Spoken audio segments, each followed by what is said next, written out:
Welcome to edition 6 of Livestock Matters, brought to you by the WA Livestock Research Council. In this segment, Manypeaks Vet Jess Shilling talks to Kent Rochester about his ruthless fixed-time AI program and the benefits it has brought to his system. This was the final stop in a tour of 2 farms on the WA's south coast, where 90 producers took the opportunity to get an insight into the workings of these businesses. So, slightly different mob to what we were looking at just before, Kent. Can you give us a bit of a rundown on who these girls are? Yep, they're our replacement heifer group. They're all fixed time AI calves. So we're doing an AI job on all our heifers. And yeah, last year we only kept the AI calves. Yeah, a bit of experimental breeding going on there, so we'll see what happens. So you've been doing AI for a couple of years now, Kent, in the heifers, and just retaining the heifers that are scanning calf to the AI. So can you tell us how many weeks did it take for these calves to drop? About 3 weeks. Yeah, it's started about a fortnight before the due date, and yeah, probably a week after, I suppose. But yeah, just easy. No pulling, no nothing. 100% calves. Yeah, and we just know these heifers will get back in for their second. So how many's in this mob, Kent? 64, I think. Is that right, Jim? 64. So carved down 64 heifers in 3 weeks, didn't touch a single calf, and you've got a 100% marking rate. That's pretty good. I think anyone here would be pretty happy if that's how their heifers performed. So can you tell us why you went down the path of AIing in the heifers as opposed to just throwing bulls out? Yeah, I wasn't doing a very good job of getting them back in for their second, and we were doing quite a bit of work to get our heifers and then losing them as second calvers. And so we went to AI quite early. We're having a bit of trouble with conception rates. So we were calving them before Christmas and then a skip cycle and then back to the bull. But now we're doing them pretty much the same time as the cows, just earlier, but really short. And we did our cows all on 4 weeks last year, just to see how we go. Don't look at that one in there, jeepers. So is that just 2 rounds of AI? Yeah. Just one. All those are out of 100 heifers, so 64. So that's 64% conception rate on a single mating? Yep. So then how do you make the decision in terms of how many heifers to join, knowing that you'll be looking at around about that 60% conception to the AI? I just working on half, but our whole thing the last few years we're more focused on our trade group, so we have no fear of empties because we really don't care. So that's why we could go to 4-week joining last year, not worried that we would lose cows out of the system, just tidies things up. Same here, if we got 30 heifers, that's what we got for next year, and if we get more, we get more. We've just got some more to do tomorrow, but we're doing 250 to AI this year and a few others with our stuff, Jess. And that's purely just that we think there's going to be a demand for females next year, so we're joining more. And what their fate is, I don't know, but we'll get them in calf and see what happens. And can you talk a little bit about the weights of the calves that sync to an AI and calving over such a tight period, how that translates to the weights at weaning? Are you seeing an increase in weight at weaning, or is there compensatory growth later on? Yeah, well, our heifer calves the last few years have all been pretty much our best calves, our heaviest calves. So that doesn't mean they're the best calves, but they've been quite solid. Can't wait to track these guys. These guys were all weighed and scanned at marking, and I can't wait to see what their live weights gains are like. It's going to be a bit tough for them, to be honest, because our mature cows are absolutely flying, and on 4-week calving, they're pretty consistent too. So they might be doing all right, but it's going to be pretty hard for them to be better this year than last. All right.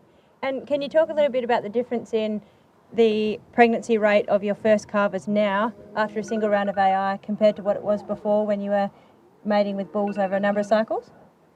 Yeah, coming back in for their second calf. Yep, for the second calf, yep.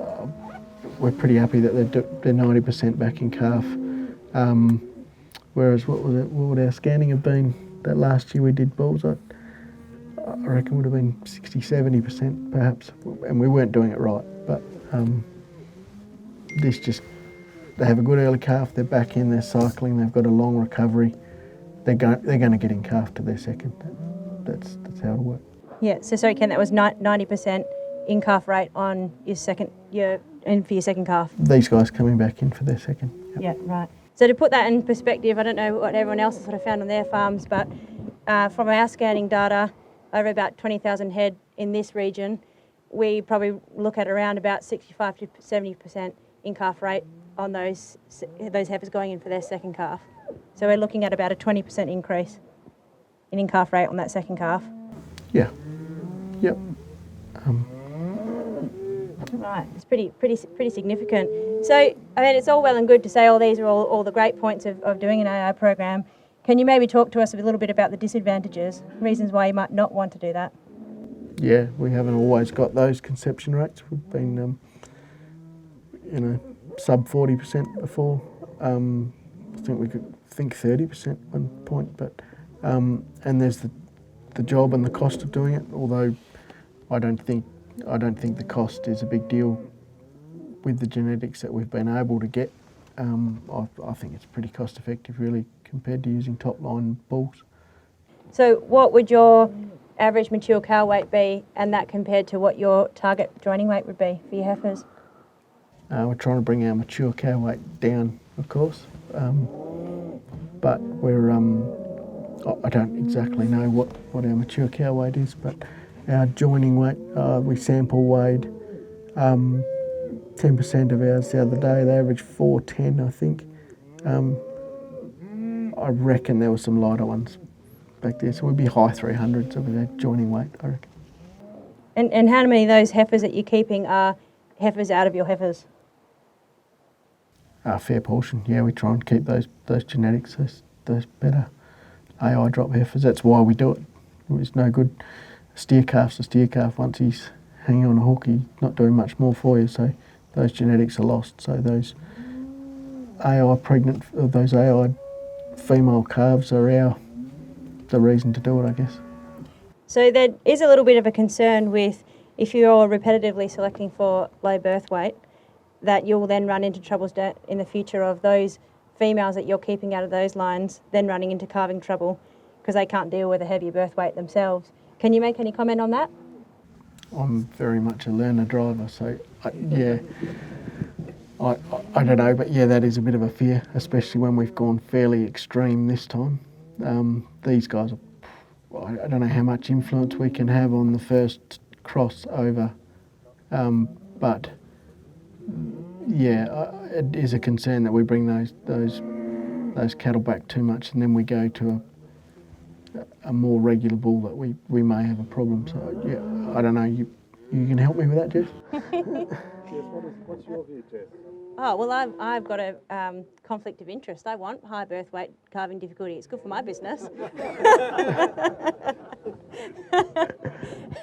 I don't know. I don't know the answer, and that's why I ask, yeah. There's a lot of opinions out there, but I'm not sure if there's much data. Time of calving, what's your feeling about maximising kilograms of meat per hectare? When is the best to calve? Have you done any sums on that? Probably a lot later than I'm doing it. Yeah, and it's a wrestle that Jim and I have had every time we put the bulls in, and every time that we look at it, really probably we should be spring calving for kilos of beef per hectare, and that's a conflict to what we're doing with the rest of the farm. Of course, it'd be more efficient. Yeah, my reservations are around. I don't want to be calving when I'm in rotation, so we're calving when we're shut up, and I don't really want to wean myself a calf in January 250 kilos when I can go and buy plenty of them. So we wean in August, September instead, when we probably can't buy them. So I don't even know what the future for our breeders are here. They may well exit the system and we don't worry about breeding cattle, but yeah, I think that the science is out there. It's fairly clear that spring calving's probably more efficient, but it has to come at some, there's some other discussions that you have to figure out to get your system right. That's my take, and